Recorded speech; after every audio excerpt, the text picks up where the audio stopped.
দিনটিতে আমাদের সবসময় মনে রাখা উচিত যে কাদের জন্য আমরা এই দিনটি পেয়েছি।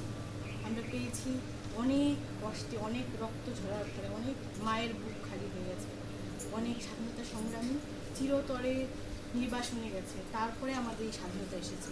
অর্থাৎ এই স্বাধীনতার জন্য আমাদের অনেক দাম চোকাতে হয়েছে। এমনকি বাংলাদেশ যে ছিল সেটা আমাদের ভারতের অন্তর্ভুক্ত ছিল, পাকিস্তানও আমাদের ভারতের অন্তর্ভুক্ত ছিল, কিন্তু 1947 সালের আগে সেটা আমাদের দেশ থেকে আলাদা হয়ে যায়। সুতরাং ওখানকারও যে ভাই বোনেরা ছিল তারাও আমাদের জন্য কিন্তু এখনও তাদের মনেও কিন্তু বেদনা আছে এই যে দেশভাগটা। তো আমাদের বিশেষ করে বাংলার যারা স্বাধীনতা সংগ্রামী ছিল তাদের মধ্যে মেয়েদের মধ্যে ছিল প্রীতিলতা ওয়েটেদার, তারপর মাস্টারদা সূর্য সেন, এছাড়া সুভাষচন্দ্র বসুর নাম না বললেই হয় না, কারণ তিনি দেশের জন্য যে আজাদ হিন্দ ফৌজ